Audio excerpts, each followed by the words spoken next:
Next on our list of ways of knowing is logic. And the major problems with logic are you, actually. Right? The first major problem with logic is you're probably not that good at it. Unless you've taken some philosophy of science classes, some logic classes, gotten good grades, at least B pluses or A minuses, you probably have little or no idea about logic. The problem is Americans sort of make logic into a virtue, so that if someone says you're being illogical, you don't stop and consider, well, let's go back to our formal logic class from undergrad school. You take it as an insult and react. So that's the first problem with logic, is the Dunning-Kruger effect, where we sort of started all of this. You just don't know anything about logic. And the second big problem with logic is also you. So it's this thing I've been saying over and over again, that people engage in motivated reasoning. That is, we don't start with no opinion. We start with an opinion, and then we use logic to go through the available evidence and pick out only those things that support the conclusion that we're trying to defend, rather than starting with the evidence, seeing what evidence exists and what it says, and only then arriving at a conclusion. So the first two problems with logic are you.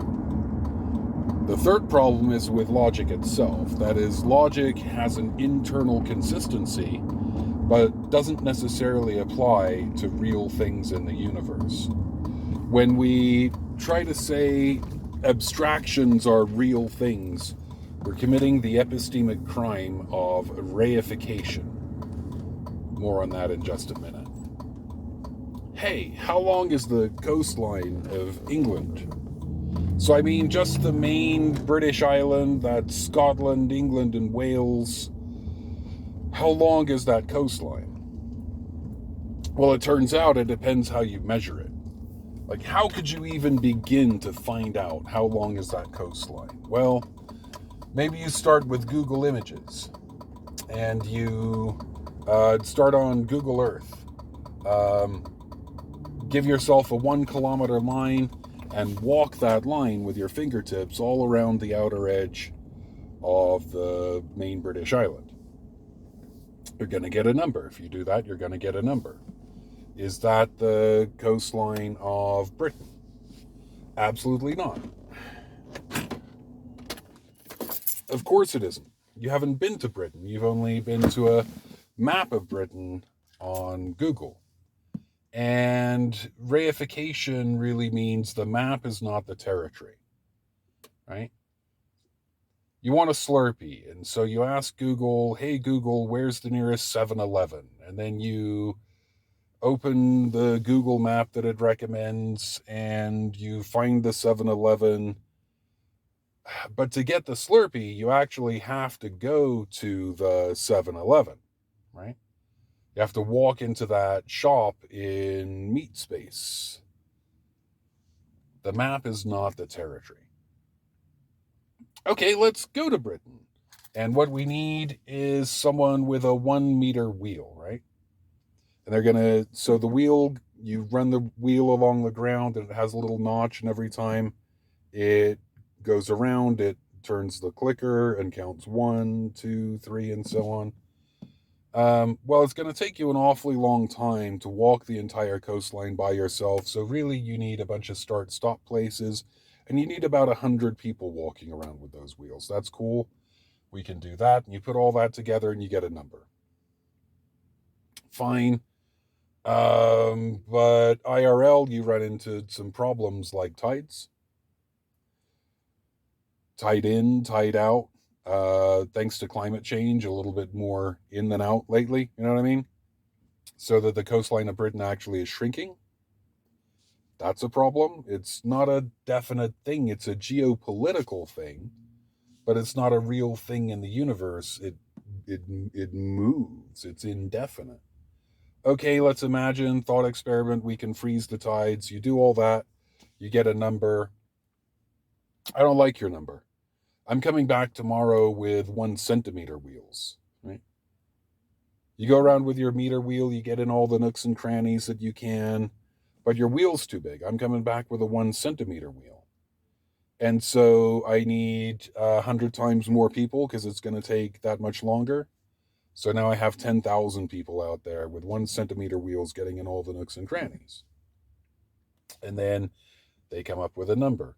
And it is 100 times your number. That is the coastline of Britain is the measurement of the coastline of Britain depends on what you're measuring it with. What if I come back with a 1 micron wheel? What if I come back with a Planck scale meter?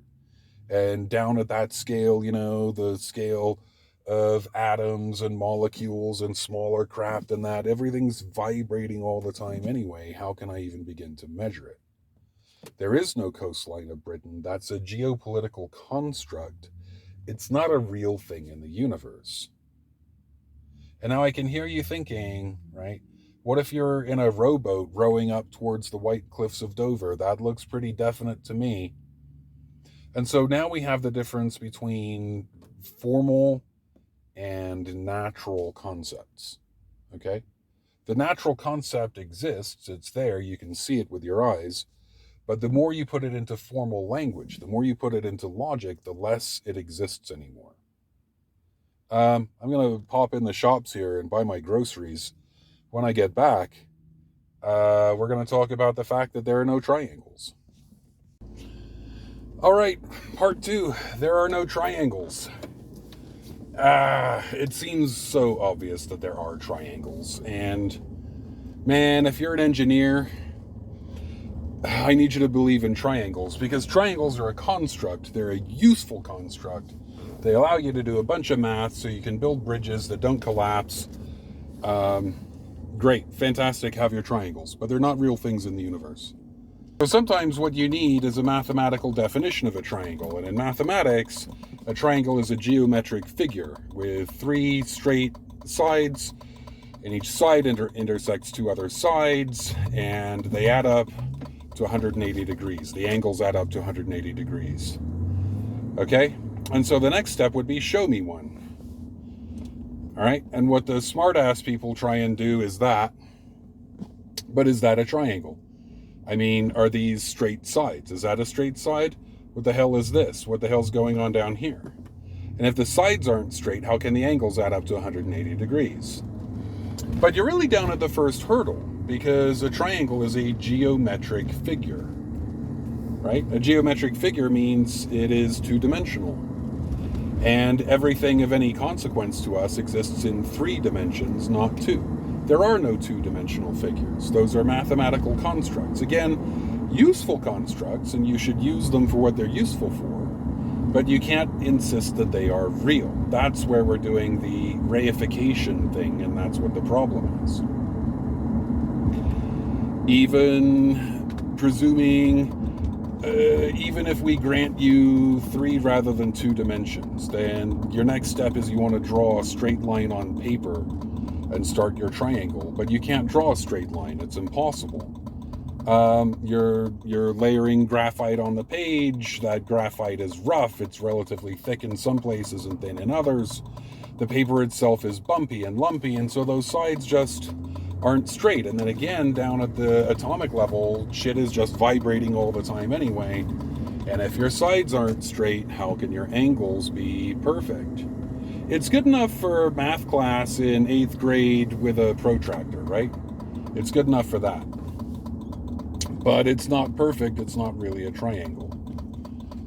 So these are constructs. The problem with logic is logic works on constructs. It works on abstractions. But when it comes to real things in the world, concrete things in the world, human behavior, for example, economics, for example, you need to actually go out and verify that the things you think will be true logically are true factually, actually, all right? Just the briefest of examples. When we're talking about minimum wages, we should raise the minimum wage because people who work 40 hours a week don't have enough money to pay rent and keep the lights on and pay for their meds and buy food. They have to make choices about which thing they can afford to do this month. And then some right-wing troll comes in and goes, if you raise wages, then you'll raise demand, and then you'll have inflation, and you'll get people fired. Employers just won't pay more than the current minimum wage. They'll fire people, and we'll have massive job loss. That's just economics 101. And to a degree, that's true. It is Econ 101. But there are 7 years of economics after Econ 101. It's not that simple. It's not that simple. The real world is dynamic and chaotic and doesn't follow the simple logical structure of the base elementary stuff that you learn in your first year of college, and certainly not the shit that they teach you in high school. Okay? So, logic is good to know. It's good to understand. Take some classes in it, get good grades. That's nice. And then we need to take some additional steps.